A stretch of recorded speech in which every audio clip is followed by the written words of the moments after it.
दावत media YouTube channel, मोहब्बत का पैगाम, इंसानियत के नाम। अस्सलामु अलैकुम वरहमतुल्लाहि वबरकातुहू। वालेकुमुस्सलाम वरहमतुल्लाहि वबरकातुहू।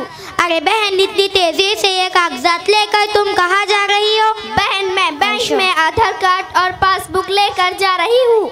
अरे बहन, बैंक में क्यों जा रही हो? बैंक में तो मालदार लोग जाते हैं। अरे अल्फिया बहन, तुम्हें नहीं मालूम कि हमारी सरकार ने गरीब औरतों की तरक्की के लिए बचत घट स्कीम चलाई है, जिसमें गरीब औरतों को तिजारत वगैरह के लिए पैसा देती है।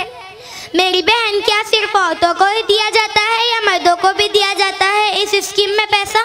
नहीं अल्फिया बहन, सिर्फ औरतों को ही दिया जाता है इस स्कीम में पैसा। अरे बहन, ये तो मुझे मुसलमान औरतों के खिलाफ कोई गलत प्लानिंग समझ में आती है। नहीं अल्फिया बहन, उसमें प्लानिंग की क्या बात है।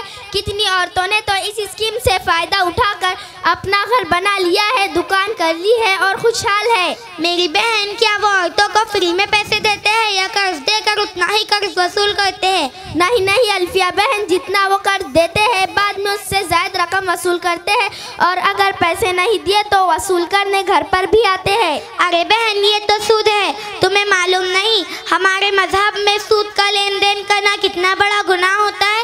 अरे अल्फिया बहन, ये बचत घट स्कीम सूद कैसे? ये तो गरीबों की तरक्की के लिए हुकूमत की तरफ से मदद दी जाती है। अरे बहन, ये बचत घट स्कीम गरीबों की तरक्की का बहाना है। असल तो इसमें औरतों को बुराइयों में डालना और उनकी इज्जत को लूटना है।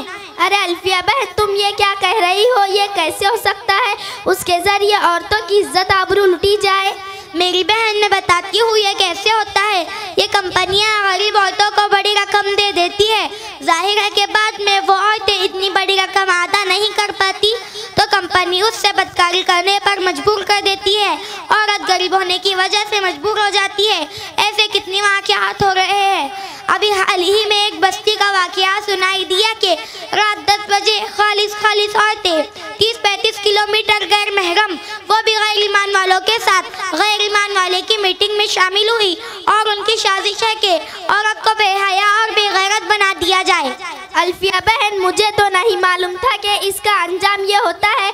आप कह रही थी कि सूद का लेन देन करना कितना बड़ा गुनाह होता है, वो क्या है? ज़रा तफसील से हमें भी समझाइए। मेरी प्यारी बहन, मैं बताती हूँ सूद का लेन देन करना कितना बड़ा गुनाह होता है। एक हदीस पाक में हुजूर सल्लल्लाहु अलैहि वसल्लम ने फरमाया कि सूद का 1 दिरहम लेना 36 मरतबा ज़िना करने के बराबर होता है। और आप सल्लल्लाहु अलैहि वसल्लम शबे मेराज में गए तो देखा कि कुछ लोगों के पेट गाँव जैसे बड़े बड़े थे, उनके पेटों में सांप भरे हुए थे। हुजूर सल्लल्लाहु अलैहि वसल्लम ने हज़रत जिब्राइल अलैहिस्सलाम से पूछा, ये कौन लोग हैं? तो हज़रत जिब्राइल अलैहिस्सलाम ने फरमाया, ये वो लोग हैं जो दुनिया में सूद खाया करते थे।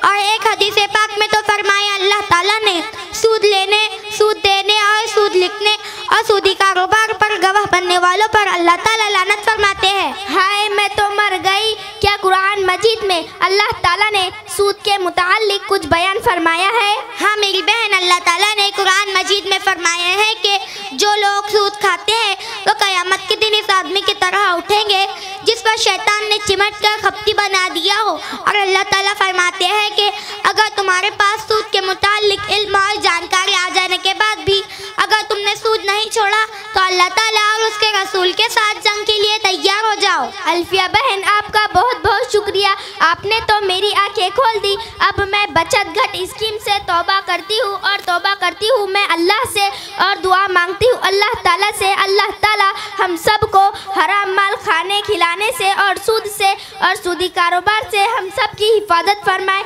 अब मैं मेरी तमाम बहनों को भी इससे बचाने की कोशिश करूँगी इंशाअल्लाह। ज़रूर इंशाअल्लाह। अस्सलामु अलैकुम वरहमतुल्लाहि वबरकातुहू। वालेकुमुस्सलाम वरहमतुल्लाहि वबरकातुहू।